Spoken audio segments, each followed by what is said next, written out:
Hello everyone. Today I will show you how to learn chess in Duolingo. First, open your Duolingo app.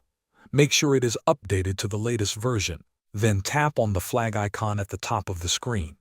Under the list of courses you will see the chess course. Tap to open it. In some regions or on some devices you may not see the chess course yet. When you start the chess course, Duolingo will first ask you a few questions. One question is how much chess you know. You can choose any option, like beginner or something else. The next question is where you would like to start.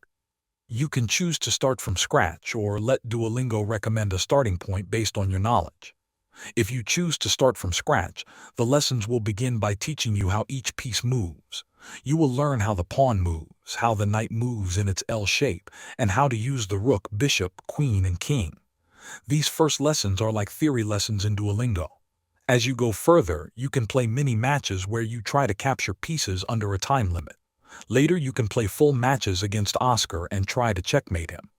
Duolingo tracks your progress with an ELO rating as you get better. By practicing a little each day, you will learn the rules, tactics, and strategy of chess. Thanks for watching.